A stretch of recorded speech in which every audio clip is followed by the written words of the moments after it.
Welcome, ladies and gentlemen, boys and girls, and everything in between, back to Talking to Ghosts.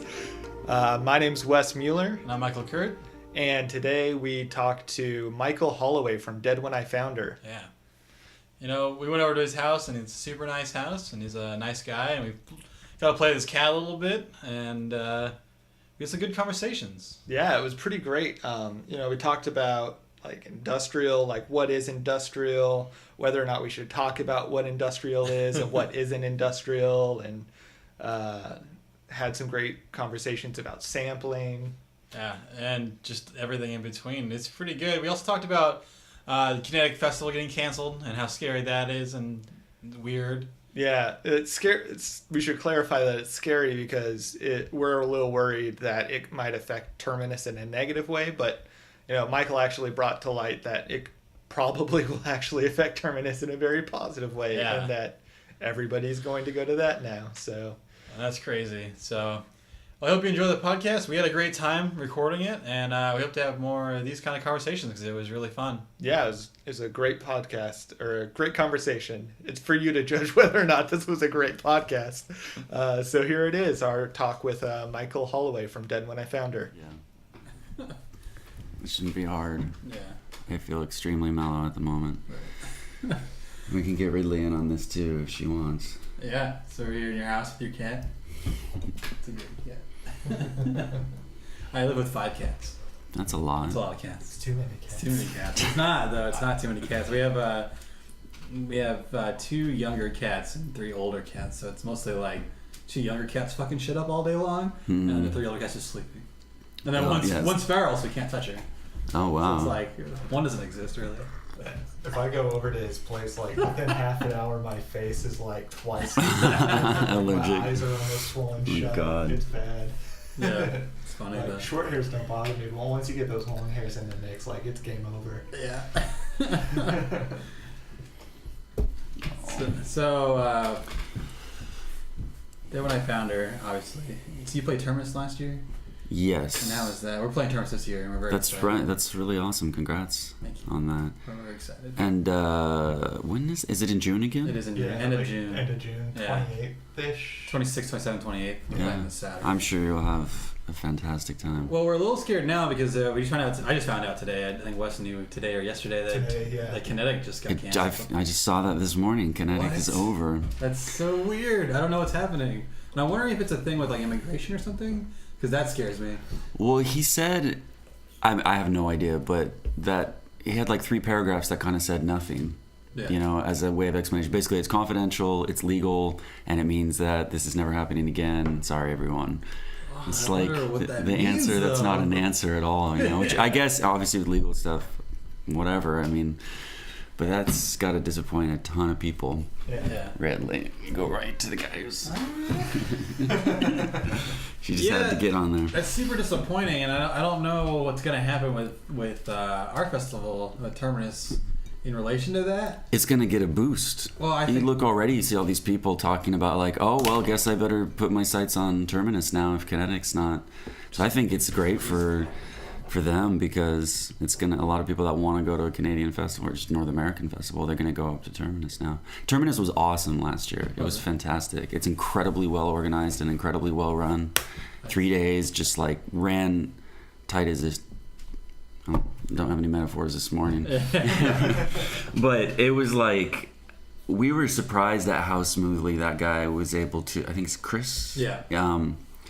Like at first it felt like with everyone showing up and how like only the headliners got real sound checks, everyone else just got like a line check, and it just felt like total chaos. And we were like, man, is this even gonna work?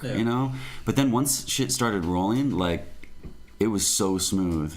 Every band was like totally cooperative and everything went perfectly, and like everyone was awesome, and it was tons of people. Like it felt like a really packed venue. Well, and it looked like a very good lineup too. Like a lot of new bands that were very good. Yeah. And it sounded like everybody was blown away by people's. They had their own expectations of it. But they were just like, oh, this totally meets it way more than I imagined. Well, again, I think Chris did a really good job of selecting from sort of different parts of industrial right now, where he got like some of the big European bands, and then he got some of the like, you know, Combi Christ was there and Faderhead were there to get, I think that brings in a certain population of the audience. But then he knows, like, I mean, he's obviously working a lot with the Artifact guys, and he got, I think there were 3 of us from Artifact. There's Amon, Dead When I Found Her, and what was the other? Oh, Legend. Oh, Legend. Those are all Artifact bands. And then this time I think there's 2 or 3 again, or at least bands that in some way have been released on Artifact, because Architect will be there, so Daniel Meyer will be back, and then Three Teeth and Chrysalide. Yeah, 3 Teeth, Chrysalide, and Architect this time. So like 3 again. So the Artifact guys will be out there. They were there last time too. They set up like a whole merch booth deal. Oh, that's cool. That's rad. Yeah. How have you liked Artifact? They're awesome. Yeah, those guys are great. Very easy to get along with. They like me. I like them. That helps. Yeah. Really? Yeah, I mean, I guess I don't really have other experiences to compare it to, because it's the only label I've really had released. Yes, so they respond to my emails. From my experience, I tell you from my experience. They respond. No, they're incredibly professional. I wouldn't say that if it wasn't completely true, but those guys, they're really nice and they're really smart, but they're also just very professional.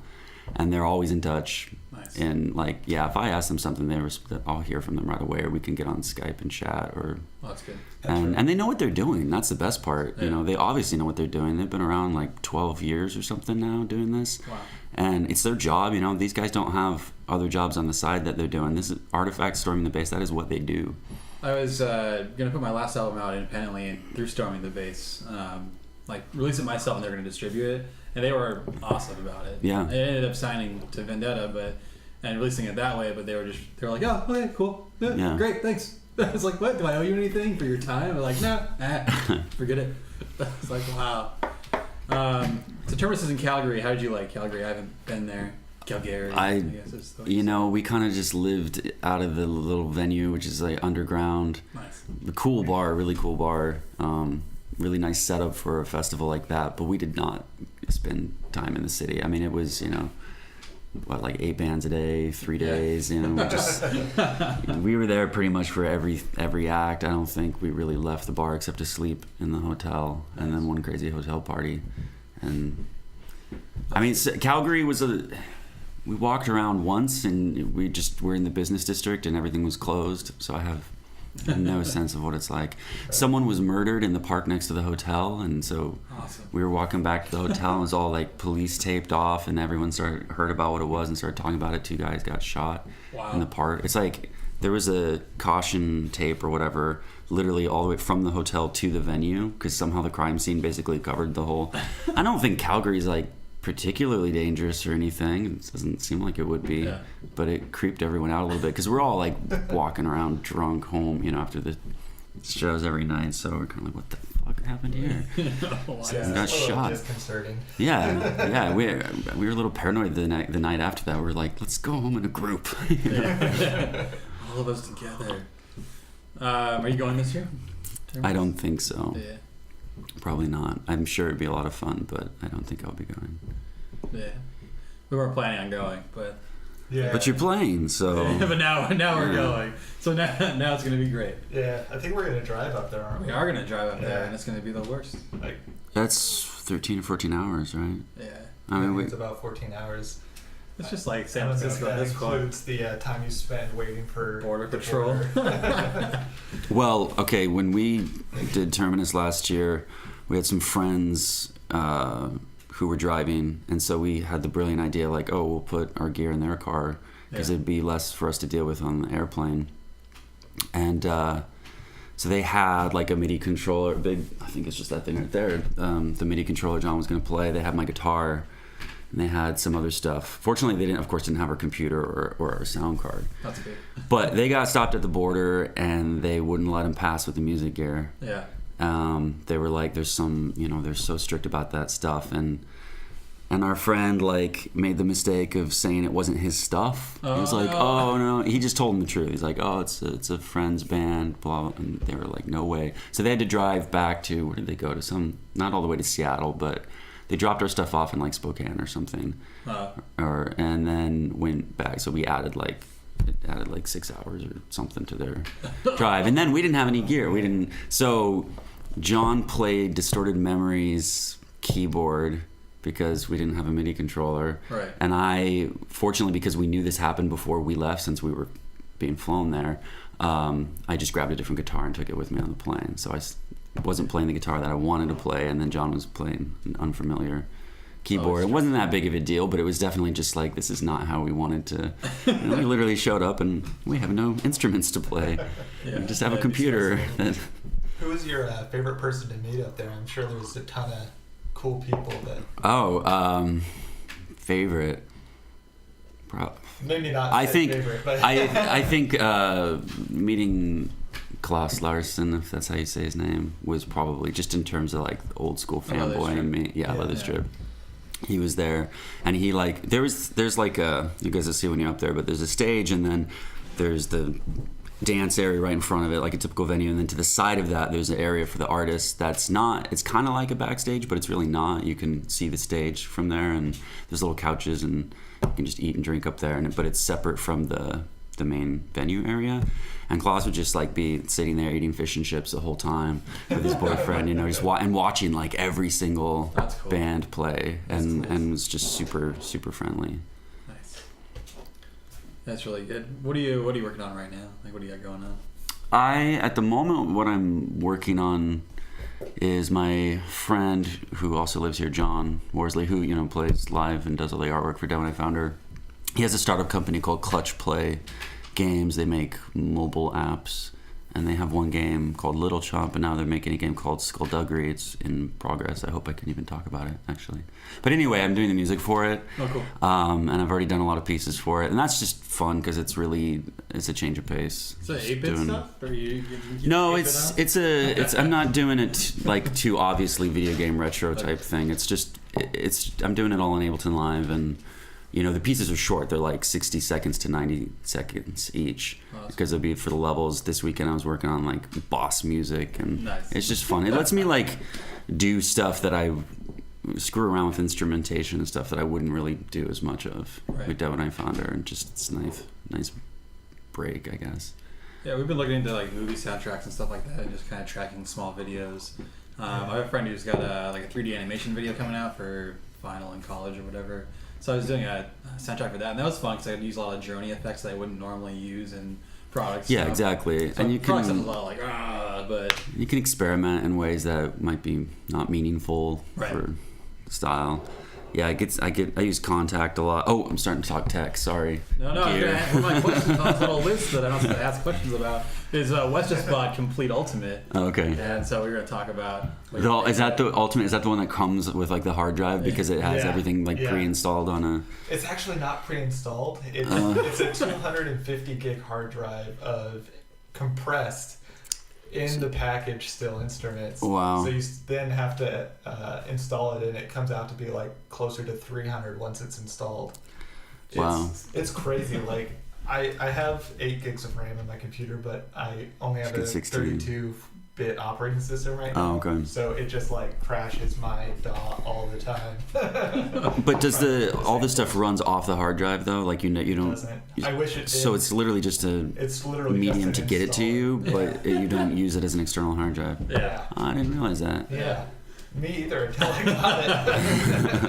I was like, oh man, now I have to go out and buy a new hard drive. So we went and bought a 2 terabyte internal, and I needed the space anyway, so.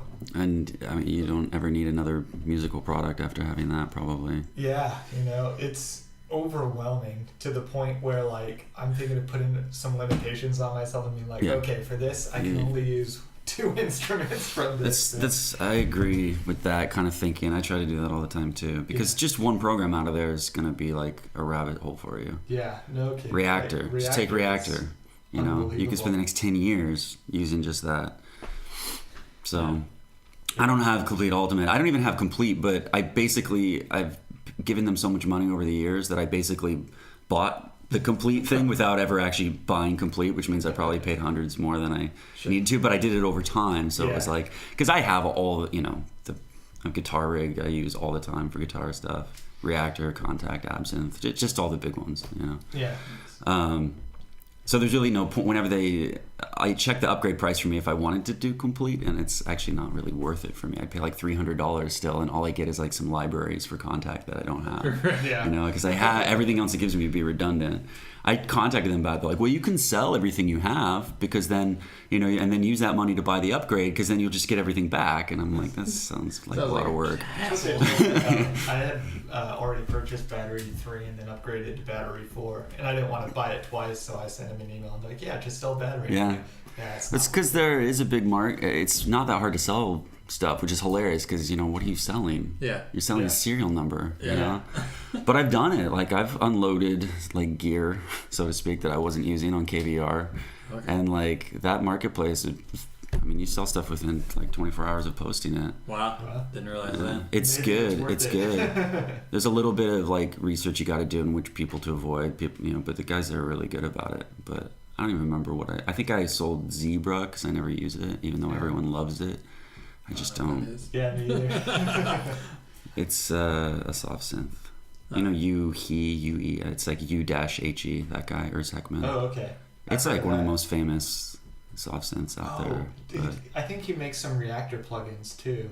No, not that I'm aware of. I think he just he has a synth called Diva, Zebra, and some effects, and he's really popular. He's the one that, like, Zebra was used on the Batman movies, the more recent Batman movies. Okay. So Hans Zimmer and Howard Scar, they like created a library for the synth that were like all the patches they used in Dark Knight and Dark Knight Rises. That'd be cool. It's interesting. Yeah. I mean, you can kind of, because they're like the actual ones that literally they used in the movie, kind of see how they were put together. That's cool. I think that's fun. But honestly, in my opinion, for the kind of music that we make, it's not really the best synth. It's not very particularly aggressive, and even if you try to make it aggressive, I don't think it's. I'm sure there's, like, you know, all the thousands of people listening to this podcast will be like, oh, he doesn't know what he's talking about. You can make it really noisy. I'm sure. I mean, there's also a weird thing happening right now where I think things are getting much slower, which I personally like for like industrial stuff. Like there's a double extreme where it's like everything's extremely fast, which I hate, and then there's like slower stuff. You hate extremely fast? Yeah, like it's getting too fast. Like I'm talking like 150 to 170. Like, why is dance music that fast? Yeah. But and it's just like crash on every kick, like just the whole like hard house, hard style. It's also a weird thing too, where I think people are going a lot more metal, which I don't necessarily mind, but it's just weird. I am. You're going more metal lately. You're getting all black metal. I just lately I've just been wanting to play guitar a lot, and you know, it always feels like it seems like it pisses more people off than not if you put guitars in. But I don't care. I've always liked guitars. But I think that's a funny thing about industrial fans is they can be really fickle, you know. Right. And it's like you just mention guitars, people are like, oh, fuck that. Some people dismiss whole bands or whole albums just because there's metal guitars on them. Yeah. They won't even pay attention to the song. Like they'd be like, Process Nuts when they had all those guitars. I don't care. I don't want to hear it. Rabies, fuck that. And there's like 2 songs on there with guitars on them. Yeah. And you really stop and think about it. Do that really sound like guitars? Oh, it was like 10 Ohm and Fastest Shockage. Just like, and like 20 seconds of Rodent has a guitar part in it. The rest of that album has no guitars. Unlistenable. Can't do it. Fuck it. Dropping the mic. So what metal bands have been influencing you, or like things I don't. Or guitar I've never bands really in been general? like a huge metal guy. I like it a lot, but it's never been my music. You know, I always feel like I'm into industrial and whatever else I like, and metal is like, you know, this thing that other people are obsessed with, and I'll take vacations there every now and then. I really like Emperor. I like a lot of the older black metal, I guess. Right on. But I don't like playing that kind of stuff. I like playing just straight up thrashy riff rock, you know, like Slayer style. Well, you started out doing like indie stuff, right? Before you got your own project going. Basically, when I was a teenager, I did what everyone did. You know, I started with 9 Inch Nails and then got into Skinny Puppy through that, and then everything changes. But then in my 20s, I had a K2000 that I got when I was 18, and I was trying to make industrial music. But then in my 20s, I had a whole like, you know, sea change where I'm like, I'm going to be an indie rocker. And the good thing about that was I learned how to play guitar. I mean, that was when in my 20s, pretty much learned everything about a guitar because that's what I was so focused on. That's the kind of music I was listening to. But, and I recorded a couple of albums, not that you could find them or would want to. Well, we will. Someone did. A fan contacted really? me because he figured it out. Awesome. I don't make this particularly public. It's not that embarrassing stuff. It's actually it's fine. It's whatever. But I don't. It's not that important to me. Yeah. And I don't really want it to be connected to that when I found her because it is just completely not related at all, other than the fact that it's me. And I was like 22. Right. You know, this is like early 20s, 22, 23 kind of thing. Remember that video you did in front of your mom with the guitar, those bongo plates? Well, we got it. Yeah. It's like, oh, fuck. But then eventually, like, I decided to start making industrial music again, and I think it really felt like, oh fuck, why wasn't I doing this for the last 10 years? Like, I turned 30. I'd come home from living abroad for a while, turned 30, and I was like, well, now what?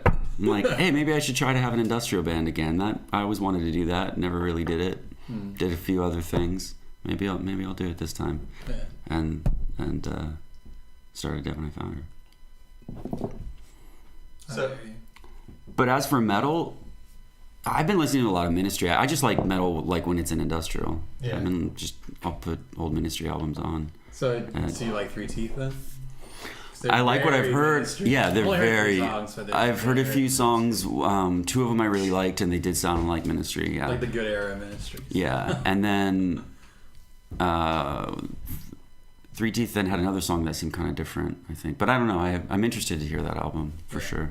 yeah, I think it's interesting the bands that are coming out now that there seems to be sort of a negative reaction against them with like Three Teeth and Youth Code and Really? all the bands who are kind of doing like Negative? older. I Yeah, just feel like everyone's so positive all the time that it seems almost like you can't like no one can lose right now. there's It's a this weird like thing where everybody's like, oh well, these people aren't actually industrial people. These people are hipsters who started liking industrial, and there's that whole weird negative reaction. Which I think is funny because someone like Youth Code, like they're just big music nerds. Like Yeah. the dude works They're a at couple Das Bunker kids. forever and ever, and then they're into hardcore and they're like, I really like old school industrial. I'm just gonna see what happens, and then you make music and it's like this is what happened when I made music. Yeah. And it's like you say what you want about it, And then everyone We freaks went- out and We went it's to the like, Youth Code show. how and it was dare you? amazing. Yeah, It it was The a one lot really of fun. East End? Yeah. We almost went to that, and They're then coming again. I'll go. I will. Yeah. I'd like It's to. definitely worth it. It was so fun. We went on we heard about it the day of, and we're like, Yeah. well, we have to go to that. Drop your plans. But you guys realize that they're not industrial, though, right? Oh, yeah. They're not. No, they're just. Well, you see. Yeah, Tattoo. I'm too old and jaded to give two shits about what people are debating about in industrial music right now. I can't stand it. All the like, is it dead? Is it live? Is Youth Code good? Is Youth Code bad? Is whatever Who blah cares? blah is I just none of it matters at all. Yeah. It's not important. Yeah. There's so many arguments about the semantics of the music rather than the music itself, and I feel like that's where the focus should be. And people probably just want to be entertained and want to feel like they're engaging with other people about the kind of stuff they love, and usually that also just includes arguing Yeah. about the stuff you love and having the bigger opinion or whatever. I don't know. Although that doesn't mean I don't have any opinions, though. It just means I don't like getting into all the hissy fits online. Right. Even though it seems that there's fewer and fewer places to do that anymore these days. Like Violent Playground's dead now. It's a It's ultra swamp Violent of Playground spam. Yeah, but I don't think anyone's there. No. Is that a bad thing though? Because like I tried to post on there whenever I could when I had a relevant thing to say, not just when I had like, oh thanks or like good. But it was so rough because a lot of things just like I don't care. Like who's I think talking people about just this? want to talk. It was great. It was great. Some of the things like when I was in the market for new studio monitors, I went on there and Yeah. I was like, "Hey, this is what I'm looking for. What do you guys suggest?" And of course, there's already been 3 discussions about that. And I went through all those, and it was really awesome to get those opinions from people I really admire and who know what they're talking about. Not the guy at Guitar Center doesn't know what industrial is, but like people who make the music. Like this is what my experience is. But at the same time, there are so many discussions about like this is an industrial. Yeah, Did you but buy then it? other times the problem with a board like that is it would just be a bunch of musicians patting each other on the back all day. Yeah. Just here's my new release and everyone, oh man, great job, yeah, and then they're all just kind of trading each other's Bandcamp pages around, and it just Right. kind of felt like I don't know, not that meaningful. But I like having places like that overall to occasionally rant.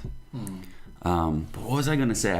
In terms of like current trends in industrial or whatever, and that being not important. But the thing that I see that kind of annoys me sometimes, which probably won't sound that shocking given the kind of music I make, but it's just this constant trend of people who are really into industrial music, then always, it seems like what they get the most excited about is music that really has no connection to industrial music at all. Right. And they always treat it like that's growing up or something. And maybe I'm just an immature brat who wants to live in 1987 and not acknowledge that things change. But like, I want creepy ass music, you know. I want vocals that are not singing, right, that are sound weird. Like, there's no ogres today, you know, other than Ogre, and even that's not the same, right?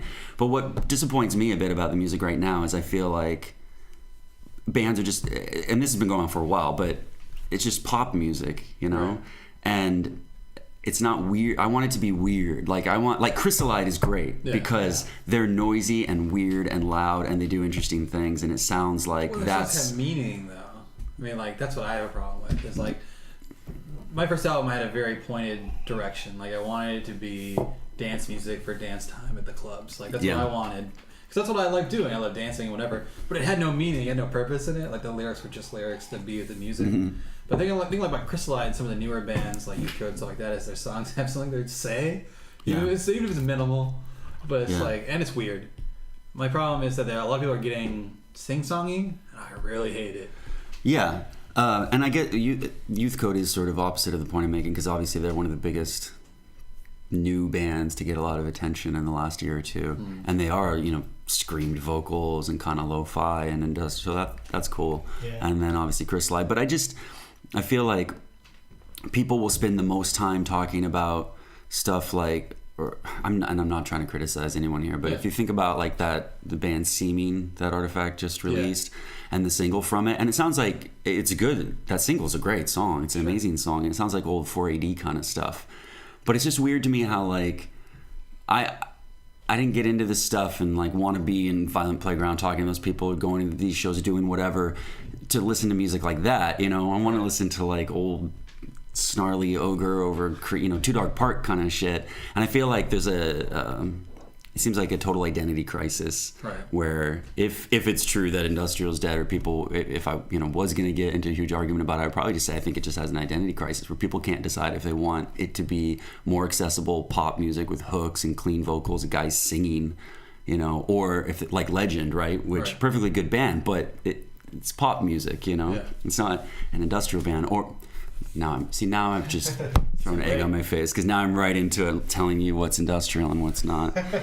But then something like Three Teeth sounds more like old school. But I don't even know how these things get then, you know, they're released on the same label, even Artifact for that matter. Right. Yeah. But just, you know, I think as genres kind of everybody starts kind of experimenting with like their influences and things kind of move away. I think what ends up happening is, you know, like when punk started, like my background's more in punk music, so like when punk started it was like all like 3 chords fast as you can. Mm-hmm. But then, you know, you get like skate punk, you get the 82 hardcore, the teeny hardcore. Like as people start taking on their own influence, it just fractures into such a million pieces that nobody knows what it is anymore. Yeah. And it becomes everything. Like everything has some element of it.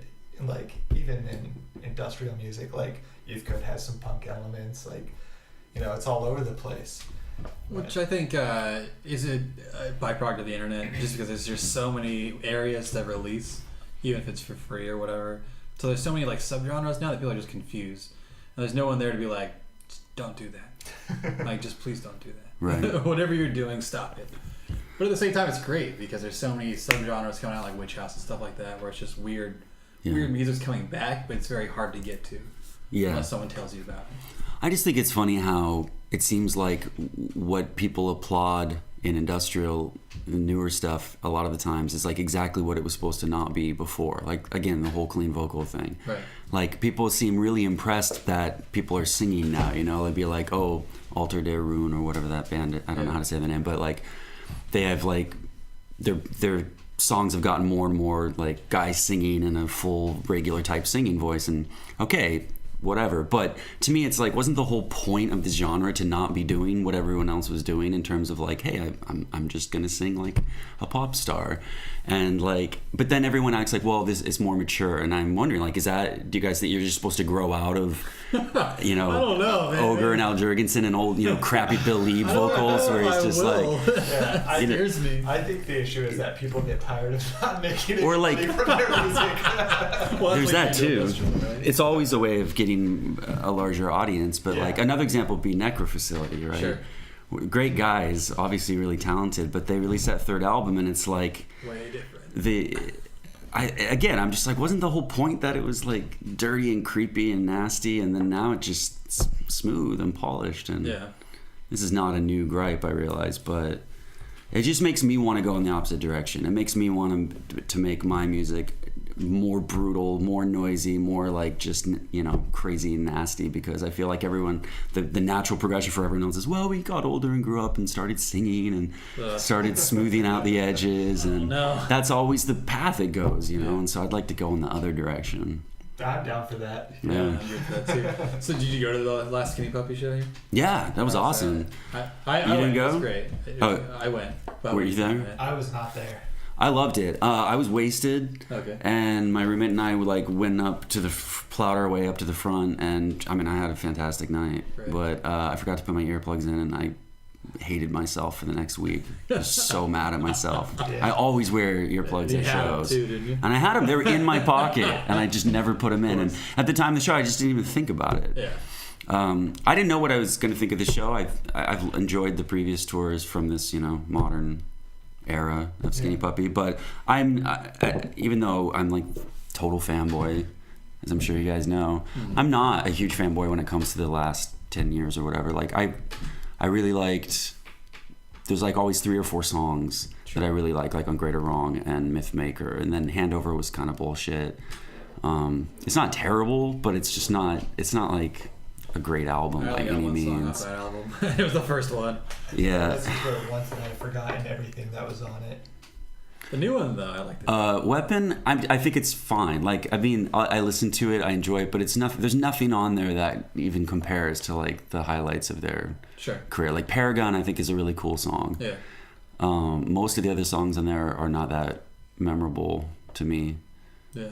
But the thing that surprises me about that album is how like cleanly produced it is. Like all the synth sounds are so incredibly crisp. Like it doesn't even sound like what in my mind Skinny Puppy is, because Skinny Puppy is in my mind kind of that older, like grittier sound. And well, that's the way it used to be too. I mean, I used to like take perfectly awesome synthesizers and then just detune them and like circuit bend them and just fuck it up like in real life. And it's like, oh god, that synth cost more than my life cost, but you just fucked it up. And I remember reading some interviews with Dwayne where they talk about like you got to learn. They get a new piece of gear and they would learn how to use it just so they could figure out how to not use it the way anyone else would have used it. You know, just we got to know how to break it or do it the wrong way so that it doesn't just sound like everyone else. But the new stuff. So when I went to the show, I thought, well, they're going to play all of Weapon. I'm probably going to get kind of bored.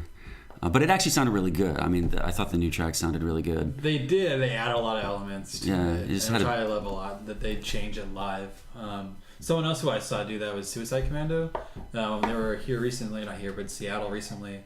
And I was like, I'm a big Suicide Commando fan, but honestly, it's like, it's going to be dance time, and it's more of a novelty than anything to go. Yeah. But they remix all of their songs live on stage. There's a dude with like an iPad or something, like just sampling in things the whole time. It was crazy. Like, it was really good. Nice. But I felt that way about the Skinny Puppy show, too. Like, a lot of the songs were a lot harder, which is the way it should be. Well, and Ogre was in great form. Like, that seemed like a very old school Ogre performance. You know, 3 different costumes and just kind of nasty the whole time. And it was very entertaining. You know, it's awesome that he's still doing that. And that felt like more like, I mean, it didn't seem exactly like Ain't It Dead Yet, but it was that spirit, you know, that kind of gritty old school weird guy horror movie sort of vibe on stage. And I heard from a lot of people that they didn't get it. They didn't understand the show at all, which disturbed me because it was pretty obvious. But also that they're like, oh, it's so bright and like everything's just so bright in my face, and I didn't like it, and all this stuff. I'm like, didn't you understand what was happening though?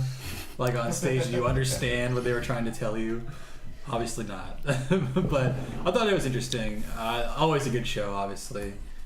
There's so much time and money you can tell to put into that show. Yeah, and I guess this was like their most successful tour in ever, maybe, or certainly of the new ones, or at least according to the internet. Yeah. But with that like Guantanamo stuff and Weapon got a pretty good reception when it came out. I think this is like they're doing really well considering how long they've been around.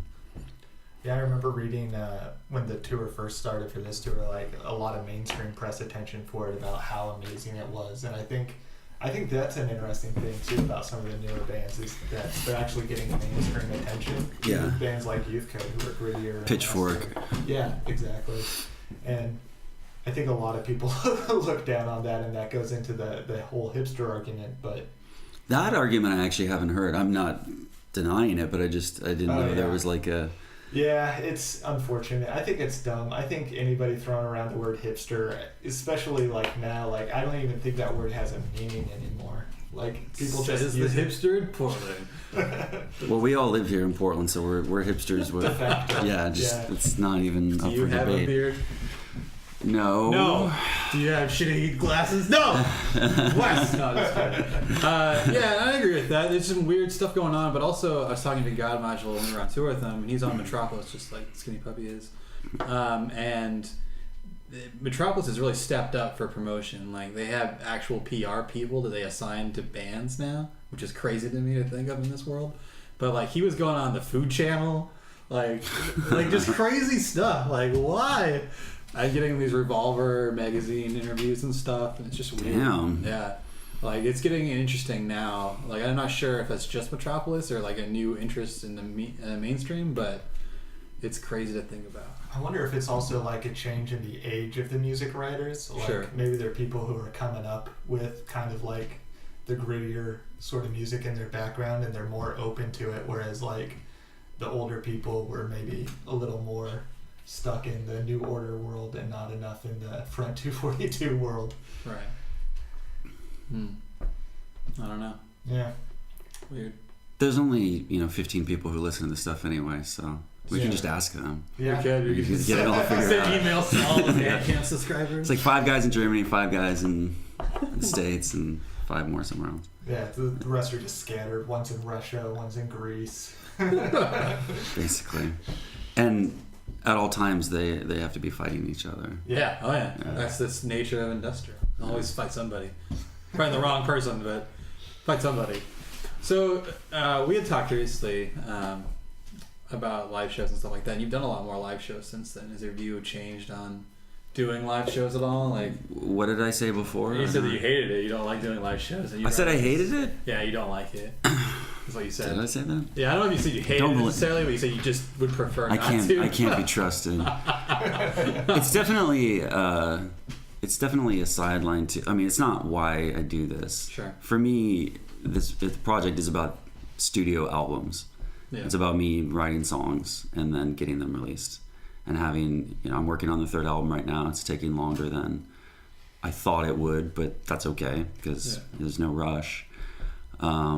But that's the process. That's why Dead When I Found Her exists, so that there can be more songs and just do the studio work and get better at it and use fun new toys on my Mac and try out new soft synths and just I love the technology. I absolutely love using the technology. Right. So the shows are just kind of like, I don't want to say an afterthought, but I know there's a lot of bands where it's almost like a reverse of that, like to be touring for a year and that's where all the attention is, that's where all the energy goes, and then albums are probably important too, but with this kind of music, at least for me, I just don't feel like there's that much to do without having to put an enormous amount of effort into it.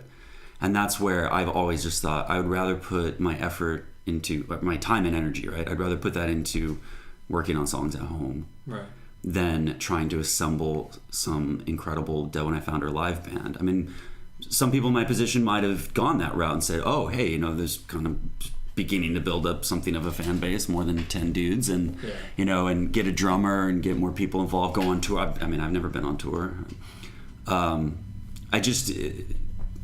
I work 40 hours a week. I'm in my 30s. I've got a lot of other stuff going on simultaneously. Sure. So shows just are like, I've still to date, I've never booked a show for myself. Like I keep thinking I'll do that at some point. But basically it's just knowing people around town who say, oh, so-and-so's coming through. Do you want to open? Okay. And then the festival, just been a couple festivals. Yeah. The iHeart Industrial one in Philadelphia, Terminus. And like those people, if people ask and they're going to pay, I'm not going to say no. No, I don't want to go. So, but I don't hate it. So I'm not sure what I said before, but I definitely don't hate it. I just see it as like, it's not the main act. It's not the reason for doing this. It's something I guess you do because once you have a band and some albums out, then it's almost like people just expect it. But I think industrial music still hasn't really figured out how to present itself live. Sure. I think there's some good examples, like Skinny Puppy have put on great shows. It seems like their whole career, from what I can tell. Everyone talked about the Legend concert in Calgary last year, and it was amazing. It was mind-blowingly good. I'm not even a huge fan of that band. Like I have the album and I never listened to it. I'm trying to slam them or anything, but it just sounds like pop music with. Sure. But the show was like jaw-droppingly great. Well, so I keep asking people that. They're like, you just had to be there. So they had, they had a live drummer and then a keyboardist and then the vocalist, and it was really all the vocalist. I mean, he just had. I think it's a matter of just charisma and talent. He was just an incredibly talented performer. He had an energy. Some people can stand on stage and look like a dude on a stage. Yeah. Other people can stand on a stage and look like a god, just like kind of control you and control the room. And he's just that kind of guy. He can just get up there and do that. And he had some interesting like paint effects and painting, like body paint kind of stuff going on. And he would like dump water over his head that'd make the paint turn into this sort of chalky white liquid that would go all over him. But his voice sounded huge and fantastic. And you just wanted to watch him every second, Nice. But not everyone can do that, us schlubs, we got to just run around and scream, or I try to just disappear into playing guitar or something. It's for a band like my band, I don't know quite how to make it more of a spectacle. Obviously sure. we take kind of a lowest, like the simplest approach is the best approach while still playing. Like, John plays he always has a live part to play. We don't do any bullshit, like just gonna stand and pretend like playing keyboard. Yeah. And I play the guitar, even though there's I have 2 songs on, the first album with guitar. There's more now, but that's another story. Just so there's something to do, because I'm not even really singing. So it's like, we practiced once with a drummer and it was awesome and he was awesome, but the logistics of having a live drummer and getting together and how to make that work is I'm amazed so many bands can do it, because it's such a pain in the ass, and it's so hard it changes everything about where you're going to practice, when you're going to practice, how you're going to set up for practice, and then it's just like, this isn't going to happen, this is just not going to happen. Yeah, that's what navigating 3 adult schedules. Exactly. yeah, that's the other thing, just having 2 people keeps it. I mean, we practice right here, like in this room. This is where we can and John lives in the room next to mine. So you can't get much more convenient than that. Nothing. Yeah. All right, we gotta do this. Yeah, I've always had that take on it too. I mean, like I've been in a couple like black metal bands and stuff like that before, and it was just the worst. It was the worst to get together with 4 people, 5 people even. It's just like. Yeah. So now we have 3 people, and it's mostly like, well, we're playing a show next week. Probably get those parts down, and then I'll send computer files to them, and they'll look at the computer files, and then we all get together once in Levi's living room, and we all wear headphones and a little thing, and we just jam out for an hour, and it's like, all right, we're good. I like that. I like that a lot. It's just I couldn't imagine having to get all these people together and have it set up as so. Yeah, I don't know how they do it, honestly. I mean, it's a case of where if you were a successful band and it was your job, you weren't going to work every day and you could just focus on making that band work, and that's what everyone was doing. Well, that's a different story, because then you can treat it like a work day, but when you're more spread out and you're going to work 40 hours a week and then you're coming home and then you're like, well, I'm not going to practice tonight, and then is everyone free on Sunday morning? And it's just. But obviously bands do this. They have succeeded for years and years and years. Somehow. Being able to have a band. I don't even the other thing with drums is that because it seems like such a great idea to have a live drummer. It just seems like, well, that would be the big thing. Yeah. But practicing with drummers, I don't know how everyone just doesn't go deaf. Right. Like, right. I mean, make it quiet. Yeah. It's so loud, and the drums just overpower everything. I'm like, how do people do this? That's problematic with I think a lot of industrial bands that try to do live drums run into that problem on stage, is they don't know how to mic the drum kits, or they're miking the drum kit way more than it needs to be, and all you hear is like the drums and like little hints of synths and vocals through the snares. Well, that's one of the things that I always appreciated about Combi Christ. I don't like them very much particularly, but like every time I've seen them, their drums have worked out, and I don't know how, because every time I've seen any other industrial band with drums, it's been the worst thing ever, except for like Skinny Puppy and some bigger names, of course. Well, like Imperative Reaction came through, and I love Imperative Reaction, but like I hated that show when they've had live drummers, because it's just like I can't hear anything. Yeah. The goddamn drums. Yeah. And then when they're digital drums, and not an acoustic kit, sometimes that works. Yeah. But sometimes you feel like I hear a lot of stuff and I don't know which things are that guy. Like it could almost be nothing, or maybe he's doing everything, or maybe he's doing two of those sounds, or like I don't even know, and then it sort of loses its point. Yeah.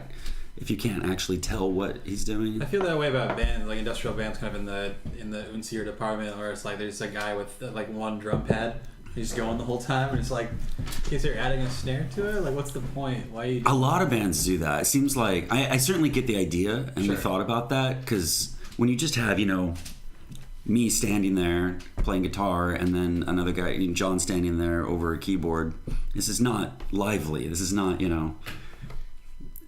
entertainment really, other than hopefully people like the songs and can get into the music. But as a performance, it seems like, if you have a guy who's got even if it's just a MIDI controller drum pad, at least he's flailing his arms around, right? Yeah. But then when you really think about it, I agree with what you just said. You're like, but what is that really doing? What's it really adding? I think it's just trying to get like a monkey on the stage. Yeah, it's a little bit critical of me to say, because we have two keyboardists.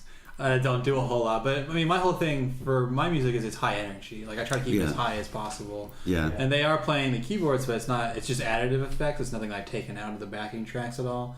But I like that it creates a wholeness. But at the same time, like we put Levi on a moving one, so he's moving around. There's a lot of movement in your guys' show, and a lot of that's you. I mean, you're the way you're doing your performance. You're physical, and that really works. Like I try to mess around with that, but I think the problem for me is that it's the music. It just doesn't fit the music. The vocals are so understated that I can't be like running around with the mic in my face screaming, because that's not what the vocals are. Instead, it's something like quiet. Did you go to the Velvet Acid Grass show when they were here? I opened for him. That's right, you did.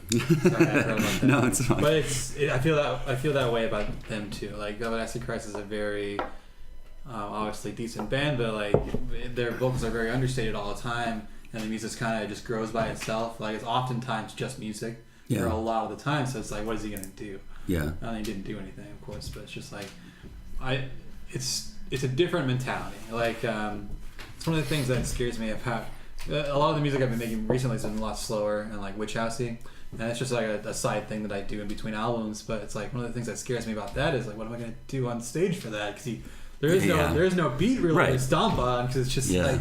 No, I feel you exactly. I mean, my songs are mostly these mid-tempo kind of atmospheric stuff. I mean, there's ones that are dancier, but it's still just not. But like I said, I'm doing a lot more guitar, and so I just figure as far as future live shows go, I just want to kind of rock out. Yeah. And hopefully people will like that. As long as you have Seems fun like, doing it, it's like, and it's something that you have in your heart, I guess is the term. But something you said earlier kind of struck me when we were talking about the drumming. Are you a drummer at all, or no any experience with that? Well, I mean, and no. Okay. Yeah. Something that I know that I would have a problem with, like transitioning to having a live drummer, and it seems like you might too, because of, like, I love the beats in your music. You have great beat construction, but the problem is I think a lot of the beats couldn't be playable physically on a drum kit, or it just would be sound. It wouldn't sound right. Right. Like, it would be like kind of pulled back, less frenetic. Yeah, I think that's true. It's a lot of syncopated. electronic drums, and Yeah. I don't think you can really just replace that with a live drummer and expect it to. It would change the whole feel. Yeah. You think? So I'm gonna you do refill a my lot. coffee. Okay. But you can ask the next question. It's all right. You do a lot of remixes and covers and stuff like that. Obviously, we talked about this previously, but on the podcast. So, like all the covers and stuff that you're doing, is it taught you a lot about how music is created and? A couple things about that. Remixes I don't do anymore, unless it's someone awesome and C-Band. big and cool, like C-Band. Yeah, I did that one, and Frank is awesome, and I like working with him.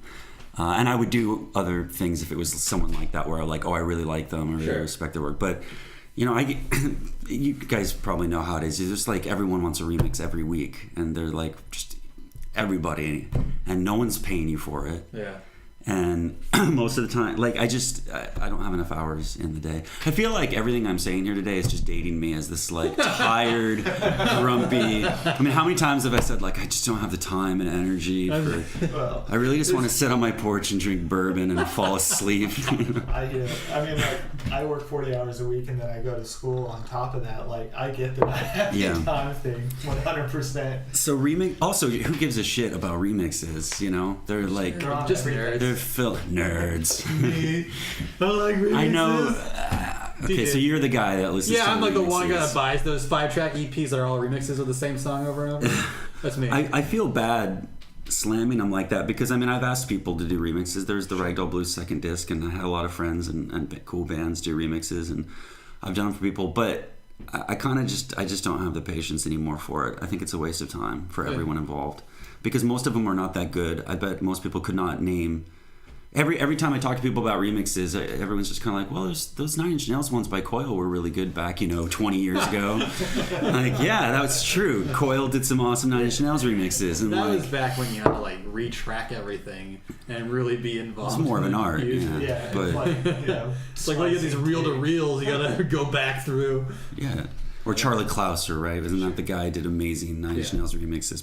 But now it's just everyone padding out their releases or trying to get. It seems like another sort of just circle jerk of like friends all just patting each other. Oh, it is. But just kind of. Yeah. I have that EP coming up, and it's really only got 5 tracks on it that are real tracks. It's an EP. It's fine, but like, there's 4 remixes on top of it. And to be honest, it's just one of those things that you're like, oh, people know this name.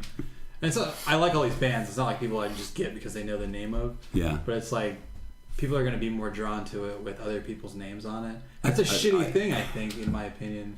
It's like if it works, it works, Yeah. But I like did you hear the Seabound remix? I did. Because like that's what I do now. Where if I'm going to do a remix, I make it completely different. There's like barely like a sound from the original one. Except I've had a weird thing recently where I've given remixes to people that have been half tempoed. Like, like people don't like it very much when you do that. We both have problems with remixing people where people don't ask us anymore because we do weird shit. Right. Like we used to do remixes for Cycle all the time, and then I think he just got tired of like us fucking his shit up too bad. But that's okay with me. Yeah. And cover songs, I haven't done one for a while. I should do one. You do like a lot of like Prince and stuff, right? Like, Phil Collins. Yeah, I was gonna say the first time I saw you play, I think you did a Phil Collins cover at the Fez, and I was just like, yes. We always close with a cover song. It's just fun, and sometimes the crowd, all 5 guys, will be really into. Will be like from a generation that gets like, oh, it's In the Air Tonight, or it's Controversy by Prince, and then sometimes when it's like younger crowds, they're just like. What is this? Is this a Dead When I Found Her song? It's not on your album. But oh no! Yeah. But cover songs for me are just 2 things. It's a way to have releases in between releases. Sure. Remind your fans that you exist. And then also just fun. It's more relaxing to do than an original song because I can do it in a fraction of the time.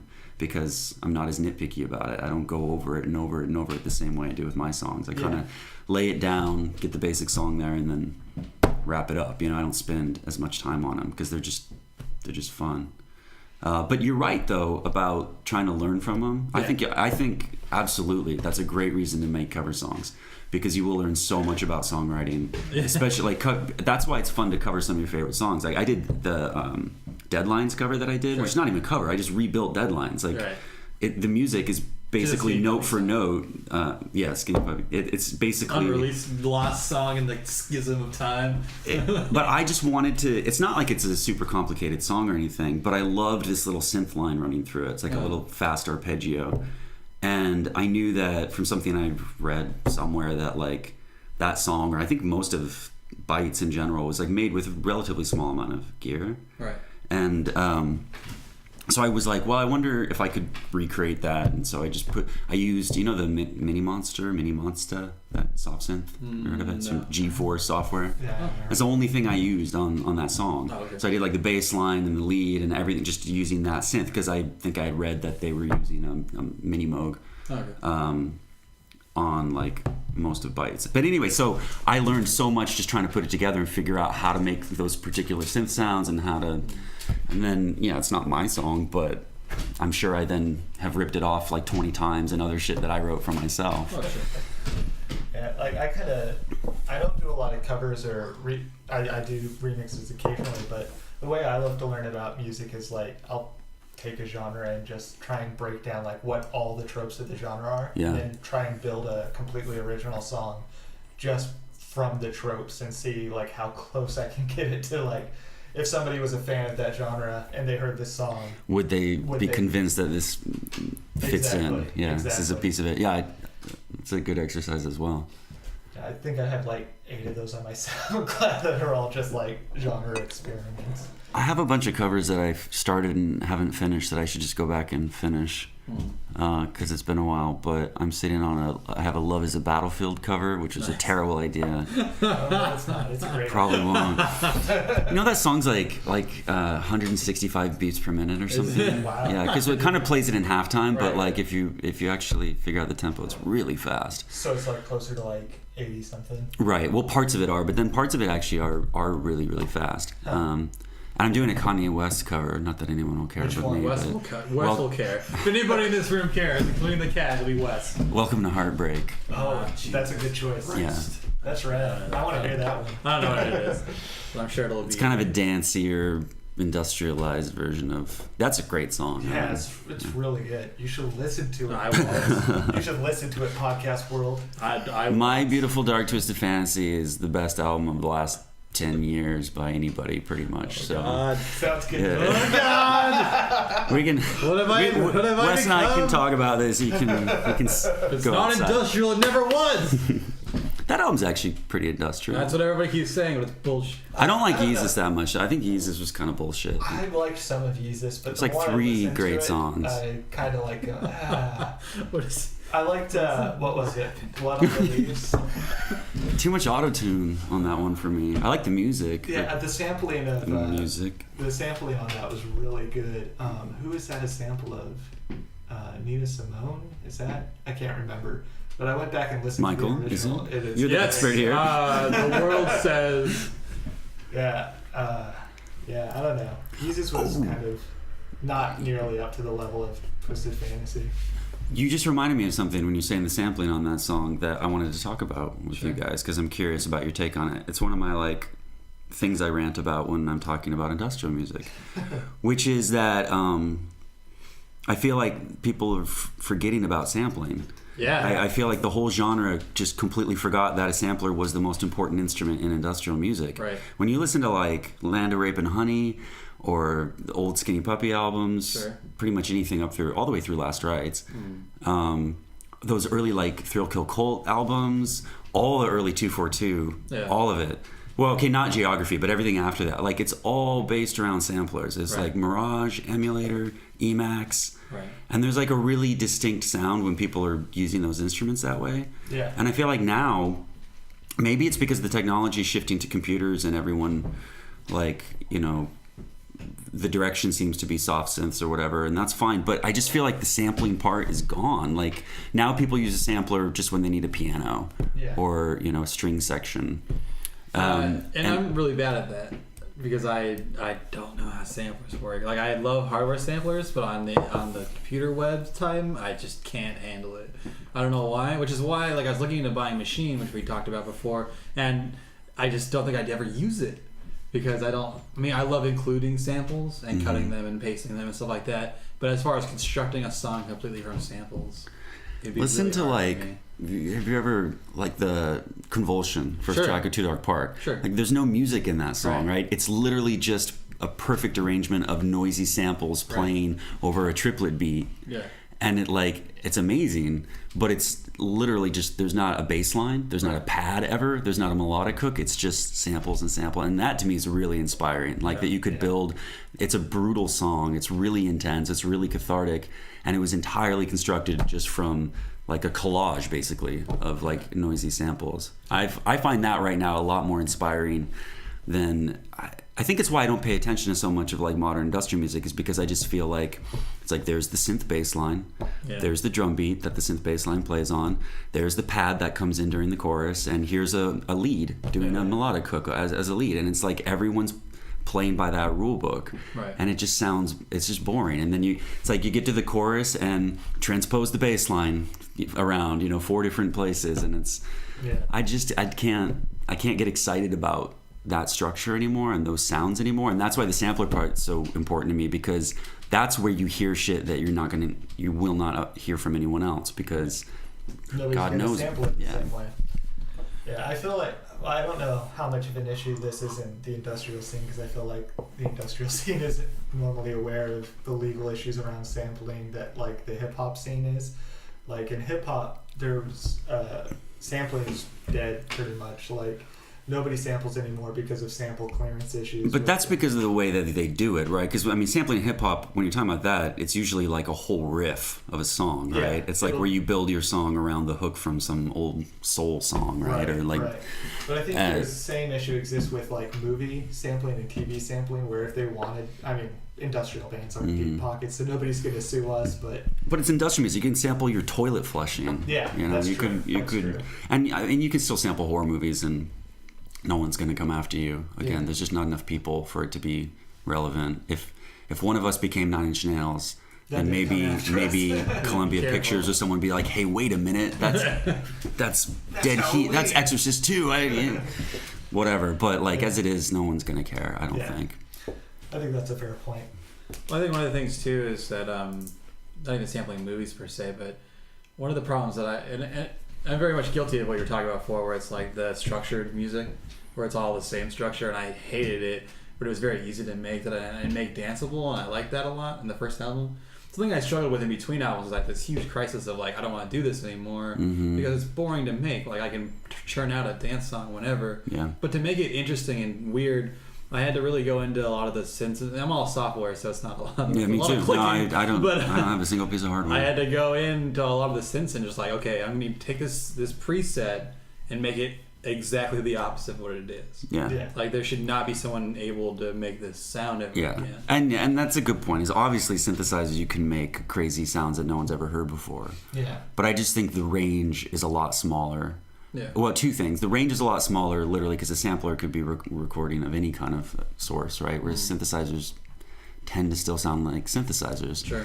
But also, I think it's just people's own laziness, and myself included. Like, just the laziness of not getting really good at programming a synthesizer and just kind of relying on the same types of patches that everyone sort of expects to hear for synth bass or that's whatever. One of the things that's coming up kind of newer in the scene again, like resurfacing and stuff like you code that we talked about before, but it's all hardware based, and that's like crazy to me because it's so limiting in my mind. Are they hardware based? They are 100% hardware. Oh. And they do all their hardware live on stage too. I did not know that. It's the craziest thing.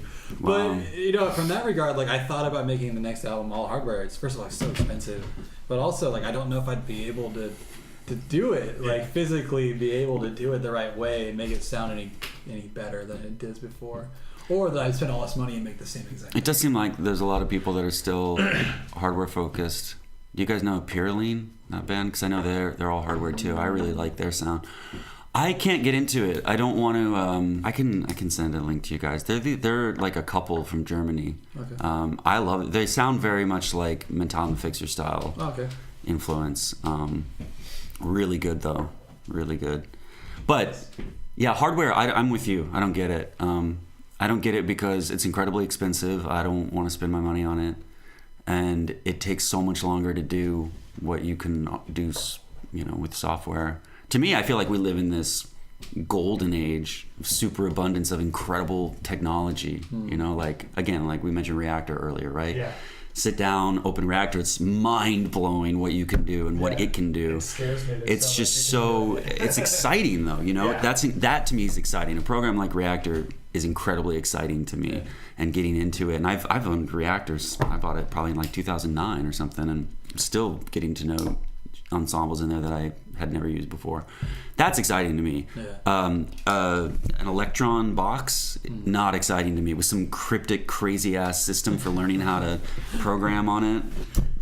It is not exciting to me. I'm total respect for people who are into it. I don't want to, I'm not saying it's crap. It's just my brain doesn't want to work that way. I want to work on a computer. I want to work with software. I've tried it. Like I have a friend who's super into hardware, and I've tried a lot of his really cool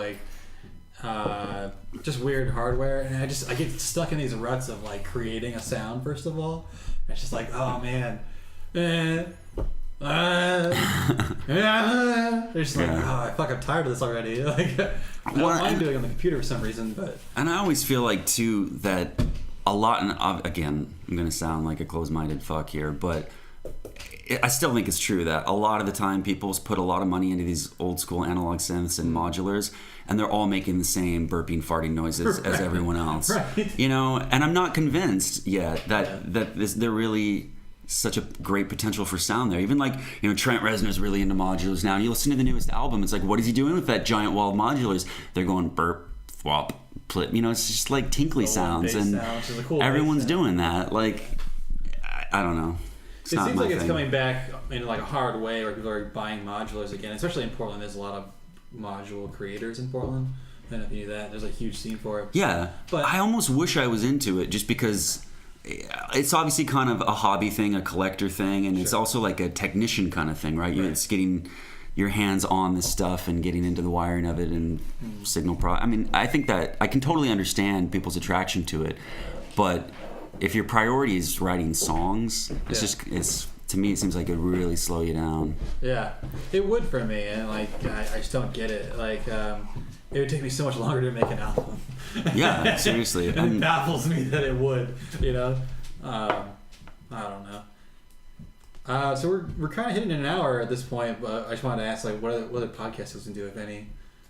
I don't. I literally last week installed the little podcast thing on my phone for the first time, and I started flagging a couple of things that people told me I should listen to, but I'm late to this party, so I don't listen to any podcasts. Not yet.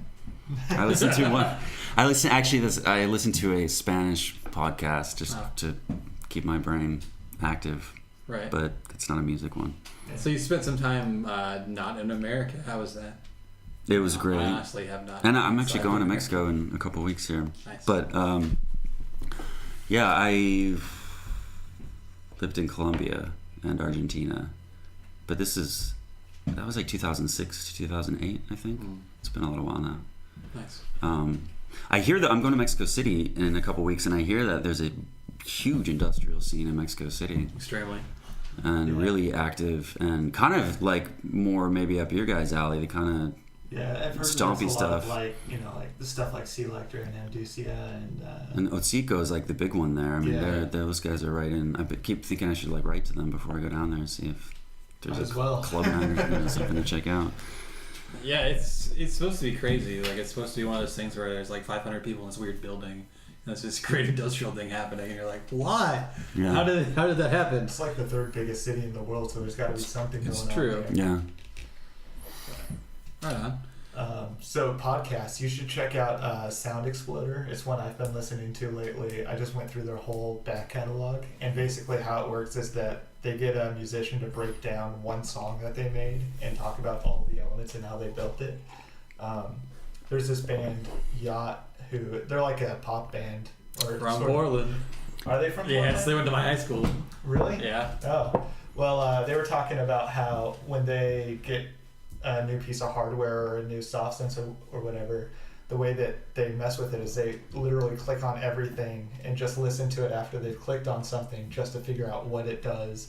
So that's how they learn how to use their sense. They ignore the instructions. Yacht's the one that got in the big pissing match with the audio damage guy from Sister Machine Gun. Do you remember this? No. This is like 4 or 5 years ago now.